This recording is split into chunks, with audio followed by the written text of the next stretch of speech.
good evening, and welcome to Creators One Business News segment. I am El Blanco. I do this every Monday night at this time, 10 p.m. Eastern time. And if you want to see our other broadcasts, you can go to our webpage. That's at Creators1News.com. That's Creators1News.com. And I'm always trying to make sure that I connect real business news or with the real world happenings with the horizon world, because I know that we're all here, or the majority of us are here. We're trying to make some things happen here, because this is the future. The digital divide is the future. Whether it's in digital money, digital assets, it's still the future. Even corporations are incorporating the virtual worlds to have their meetings and start, doing things a different way and more efficient. So I'd like to thank everybody for coming tonight. That's in the audience, and so hopefully tonight this is going to be a very important topic. I don't know how well you guys going to receive it, but it's 100% the truth. Come in here and talk about it tonight, because we're always having podcasts in here, and they're covering a lot of issues, and I'm always trying to tie those podcasts into what's going on today. So thank everybody for coming. Have a seat. Make sure you're on mute, and we're gonna get started as everyone continues to roll in. We got quite a few coming in. I'd like to thank everybody. See all my friends, all my friends. Okay, so tonight, what I want to talk about tonight, I don't know how many people are keeping up with what's going on in the financial sectors. We also refer to it also as the geopolitical, which is the world, how the world money is moving and how these nation states are moving. But what we're getting ready to experience here in the United States, one of the main things that has been announced that in March of this year, a month from now, on March 11th to be exact, um, the there was a program called the Bank Term Funding Program, and that was created because when the Silicon Valley Bank collapsed, as soon as the Federal Reserve raised the interest rate, that was one of the biggest and most powerful banks we have, and they collapsed, right? And so, in order for the Feds to keep it from becoming a free for all, and all the other banks start, collapsing, and everybody start running out of here, they decided to, come up with a program to protect these banks and keep these banks safe. Okay, I see people running to the back door. If you're trying to leave, the exit is on the wall here to my right, your left. If you're trying to exit, and then you can always come back in. Okay, so that banking program, right? It was an emergency loan program that was implemented, when the Silicon Valley Bank collapsed, and it's set to expire on March the 11th. And because the Feds announced that they're not going to extend it, these are the things that are about to happen. Okay, so before I go into detail, what makes this very significant, because you got these banks, they sitting on like $700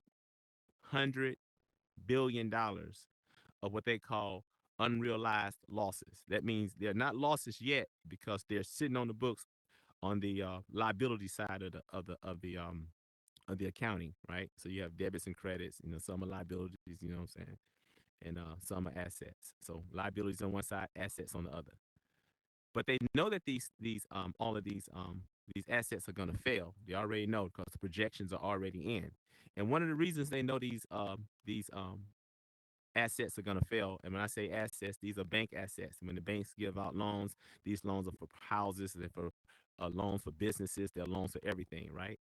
And they know they're going to fail because the type of loans they are typically adjustable rate loans. That means these loans are given out to companies, especially investors, because they're going to just only pay the interest on them, or they're not going to pay that loan off until like at one certain time. So those are called like balloons. Now, the reason you have to understand what makes it so important to understand this is that they know that these loans are coming up soon. From now, well, it started last year, all the way into like maybe 2026, 2027. They're going to have $1.4 trillion worth of loans that will not be performing. And they know they're not going to be able to perform. And how do they know they're not going to be able to perform? They know this because when the Federal Reserve raised the rates up to 5.5, when it was zero, all the banks who was holding treasury bonds and other types of bonds dealing with all of this, they now didn't have equity. Those bonds weren't worth anything because the rate is so high, and they was holding bonds at this rate, so they had no yield spread or no range to try to sell them and get them off, and that's what made the Silicon Valley Bank collapse. So everybody panicked at that time, but the Federal Reserve came in right away and came up with the so-called program, and they kept giving banks loans when they needed. So think about if you had your own business, right? And your business need what they call you needed some more funds. Something come up, some came up. You need some more funds to take on a bigger, get a bigger contract, or you may need some more funds because you had a issue, or you need to take care of that issue. You would go to the bank and you would show them your cash flow, and they'll tell you how much they can give you. Well, that's not going to happen anymore, right? For the probably for another 2 to 3 years, depending on how the Federal Reserve decide to deal with it. People who were suspecting to buy a property, buy houses, right? It's not going to be a good time to buy a house, right? Because the interest rate's going to be so high. They're already high. They're probably going to go up another point in the next couple of weeks, even for the banks. And things are going to get so tight, but they really don't talk about it like the financial sector talked about it, right? They don't do it. So to give you guys some insight, right, why they don't talk about it and how it is that I can be talking about it right now, and some of you may have never heard about it. Let's take it back to 2000, 2007. In 2007, I'm in Chicago. I'm on West Irving on the north side of Chicago, working out of a billionaire's office, Sergio. Right. So when you're around the billionaires, you're around the bankers. That means you're around the bankers, you're around all the legislators, you're around everybody that knows what's happening. Right. So we knew if you want to go ahead and get your money together, you want to go in. We need everybody that's in the audience to be on either in a party or on mute. Yeah, because we have the recording going. So we knew, right? Go ahead and put in 10 properties right now. Get them automatically do the underwriting through the automated system, not going through the traditional way. You can go through the automated system because we were connected on all levels. We were connected with Freddie Mae, Fannie Mae, Freddie Mac, Ginnie Mae, all these government and enterprise systems that did subprime loans too. So you had a lot of people during that time putting in like 10 properties at a time, getting them underwritten, pulling all the equity out because they knew it was over with. The housing bubble was coming. And in 2008, the housing bubble happened, and I watched so many people lose their property. So many women who had saved their money, put $40,000 down, and all of this, had their homes and had secured themselves. And then their little rate that they had, which was maybe, let's say they probably had a 6% interest rate on a mortgage to pay for the next 30 years. So she was probably paying about $1,500 um, on for a mortgage. That sucker went up to like 6,000 overnight when it adjusted, right? Because the housing bubble burst. And so anyway, to understand that is to understand what it's going to mean for us now. We may not have properties, but we may want to have a property soon. We may want to start a business soon. We may have a business and may need to get it financed, or we may have a house. We may need to try to refinance to pull the equity out because we have an emergency. Whatever the case may be. But this is what's going to happen when the banks start to collapse. Not all of them. It's going to be a lot of banks that are not able to maintain because people will go take their money out the bank to protect themselves when they see other banks failing because they don't want the bank where their money is at to fail with their money. And that makes the banks go out of business faster or go out of business or have to go to the FDIC right away. When that happens, you're not going to have the same type of what you would call economy. If the banks fail and then the businesses can't survive because there's no banks to back up the businesses and start businesses and so forth, and if it's not people to buying cars and so forth, they're not buying houses, all people in these sectors and those industries are going to be out of a job, right? So if you look past that point, you can look at it like a lot of other industries are going to go out of business and then there won't be that many people working. So the people who may be renting from you right now, or the people who may be doing other things you making money with, they may not have income on that level now to maintain. So it's like they're going to push us into a position to where we're going to have to go through a few years of tightening up. You're not going to have discretionary income, you know, definitely not going to have disposable income. And the system will have to go through the process it's going to have to go through like it always does. Because our monetary system is a monetary system that money is created when you create a debt. And that's the only way money is created. And this is why these things happen this way. So we just happen to be alive during this time where it's the 20th century moved into the 21st century. The monetary system has done, went as far as it could go without being totally imploded and inflated, to the point that a lot of countries around the world are going back to um, another reserve currency. So you have people looking at China to get on China's system. China is with the BRICS, so the BRICS and all their nations are talking about trading in gold and doing business with natural resources and gold now, while all the Western nations like the United States, we're all working toward the blockchain. The whole world is going to be on the blockchain too. Don't get it wrong when that happens. But they're centralizing everything they can until then. They're trying to take care of everything and make everything have regulations because a deregulated um, um, blockchain um, is where people can get ripped off. So they always say they got to regulate it. But we know that they want to regulate it too because they want to have control because all governments want to have control over their citizens, period. And that's just how it is. So so when we're looking at this happening, you got to think about all the sectors that are going to start to suffer, right? So I got friends. I'm pretty sure you guys got friends. When it became a big thing for everybody to get a truck. I got my own truck. I got people in here that got their own businesses and they just got trucks, right? Trucks are going to take a real big hit because what's causing this crash, this particular crash, is the commercial real estate, the commercial real estate sector.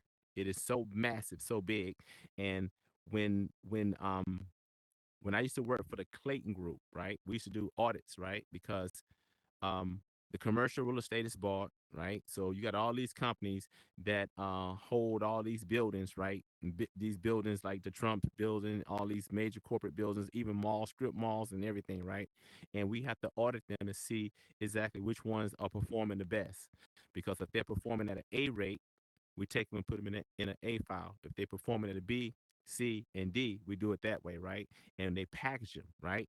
And then a big hedge fund will come and spend like $20 billion, or well, I'll just say something like in between 6 to 15, sometimes 20. They'll come by all those, and those are called mortgage-backed securities. Now they're trading on the stock market, right? Because they're performing. People are buying and selling for the yield spread. So if I can sell it to you for 6 points because I got it for 3 points, somebody get ready to make 3 points on something $1 billion of money overnight off the trade. So that's how they make money. The big guys make money like that on the bond markets, right?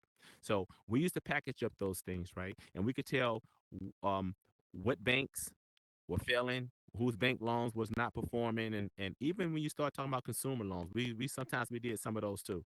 When you have all these consumer loans, like people who buy cars, boats, motorcycles, and things like that. So now here we are. We're looking at this back in 2008. We saw all these things happening. We were warning our friends and telling people get prepared, get out the way. Here it comes. And a lot of people didn't listen. And then I was getting phone calls for 3 months trying to find out how they could get out of the situation. They holding on to two, three, and four, or five properties, and they don't have the value. They was complaining about they could not refinance and get their money back out of it because nobody would purchase it because at the time everything everything had failed. So coming back and get another bank to refinance something or get money for another property, that was just basically out of the question. So that wasn't happening. So in this day and time for us, we have to know how to understand it and how we're going to move. Because the first thing is, and the good thing is, we're in a digital environment. We are in virtual world platforms, right? Where we're already creating an economy. um, you may not see things moving just yet as big as you want, but some people are making big money in here. They've been making big money because they was already, fashioned for something like this. They was already in position to come in here and do things because they had certain skill sets and certain knowledge that they came in here and started running right away. Everybody else, we're learning, we're coming behind, we're seeing what's available. New technologies are coming out. They have all this AI in for almost everything, which is will enable the average person to be able to come in and build assets, create assets, and these assets will be what we'll be selling one day. And this whole building right here, this is a whole studio. This studio here, studio downstairs. This building comes with office in the back. It got everything in it in case a company may decide, okay, we want to put our foot down in here. We want to come work with you guys. We may want to sit here and see if we can work out a business deal, right? Because this is the future. A lot of things are going toward the digital divide, and we're here already. So we're in a position based on what's going on the outside. We're in a position building in here on the inside, and we're trying to get to a certain place. So you must understand what's going on the outside, because if you don't understand, you'll be making financial decisions. That's it's like you're gonna be throwing your money away, or you're not gonna see a return on it. You must understand that everything that's happening with these banks because of the commercial real estate market collapsing is going to affect everything. And when it affects the banks, that's when it affects everything, because the banks are where all the money always come from when we need to go student loans, when we need to um, sometimes people need to go to the bank sometimes to get money for medical reasons. Sometimes, you know, money just isn't available.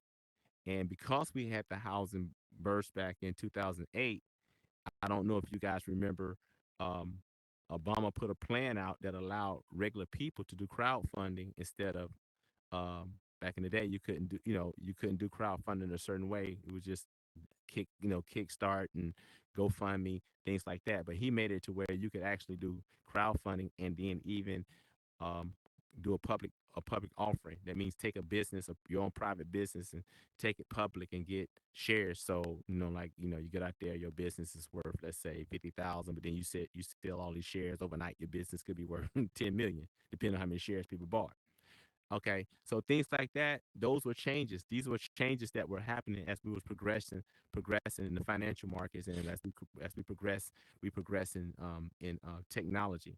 Just like technology with nanotechnology is allowing us to have this headset now, standalone headset now. We're not plugged up, unless only plugged up we got to have to do with this now is just for keep power to come through it. But this is a standalone, because technology is small enough to fit all these components into this headset, and they're gonna be a lot smaller as time go along, to the point to where you're gonna have contact lenses that's gonna be doing all of this stuff.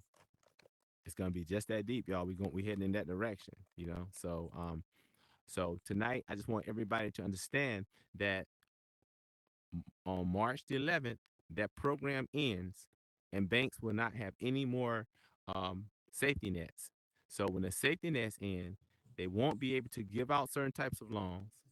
They won't be able to the exits on the wall, Trina, the exits on the wall, and they will not have.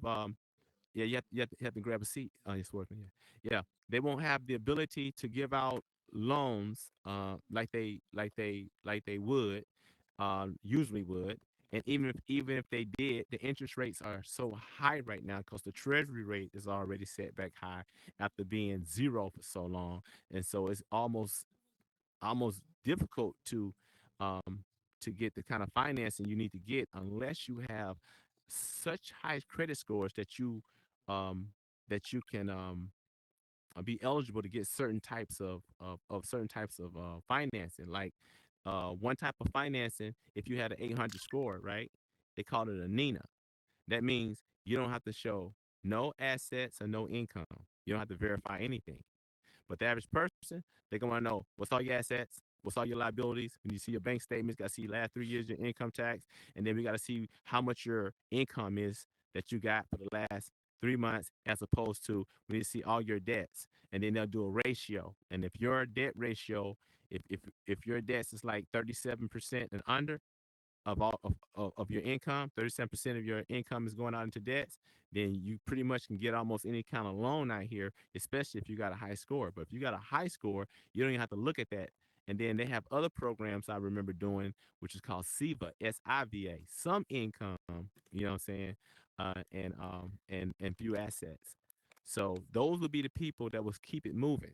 So whenever the market ever stopped, right? Whenever they say, "Oh, the market is stopped and it's hard out here," what kept the markets going and what always keeps the market going is the private sector.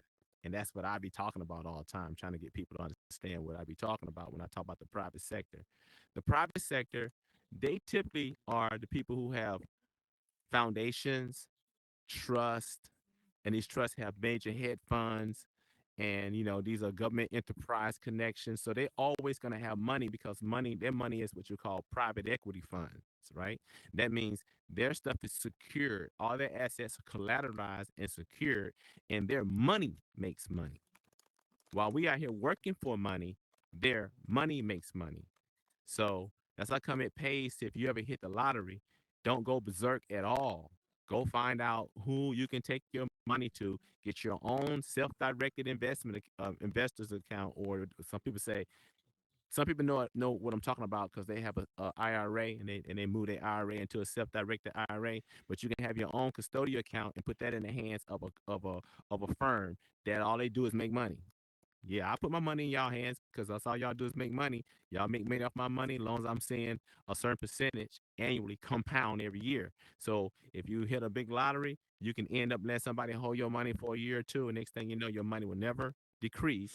And at the same time, you'll be probably getting about like 1 million a year, 2 million a year that you can live off of. You'll live off your interest. Your principal never goes anywhere. Your estate gets bigger. Your children's children are gonna be taken care of if you understand how that works.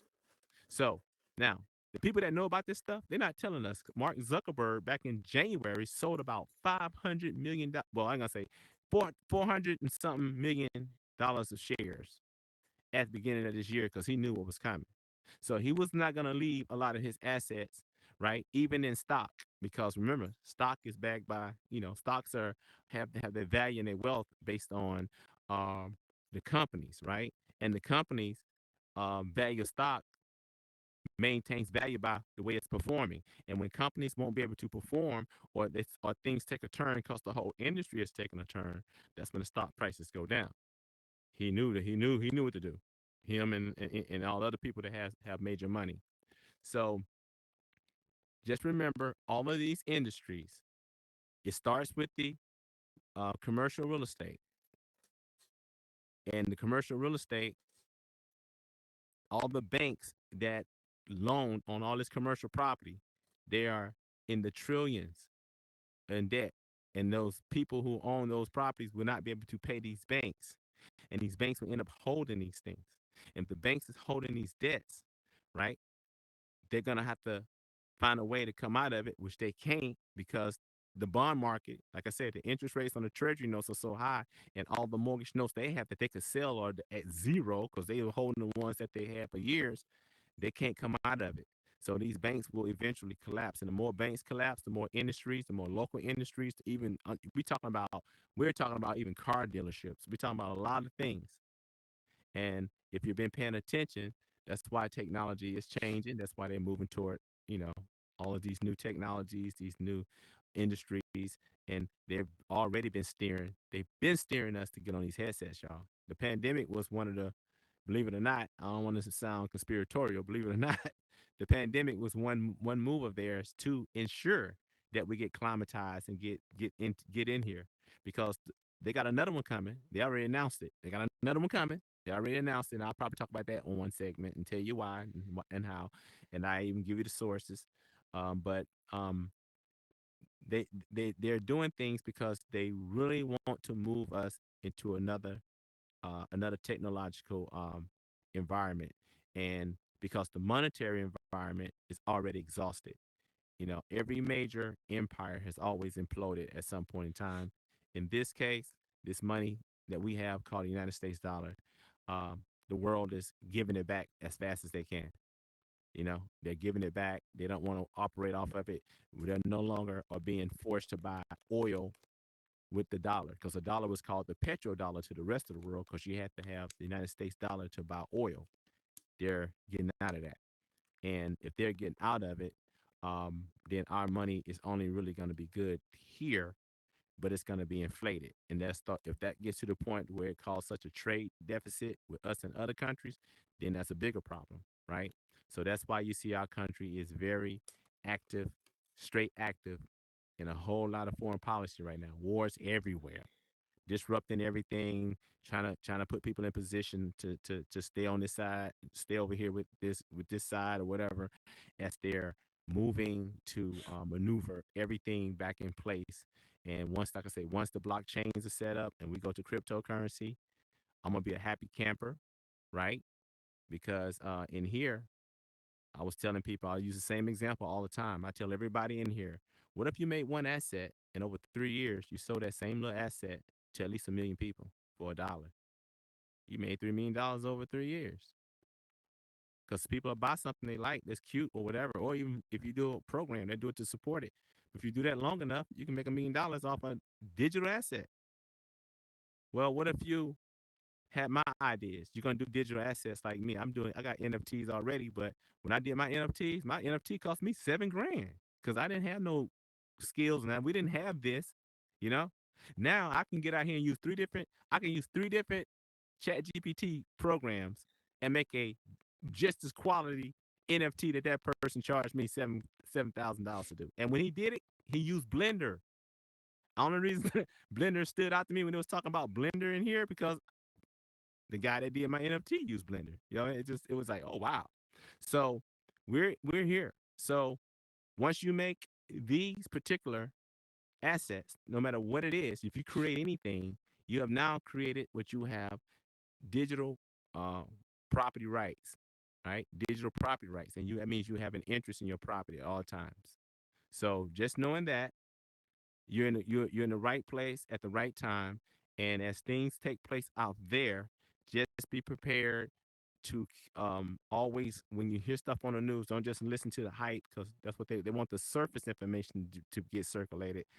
Take your time and look at the experts. Go look at independent news with experts, and make sure you try to follow them because they will always be telling you what's an avenue, what's an antidote, what's another way to deal with what's going on currently out there as we're trying to navigate the real world as the real world is making its changes.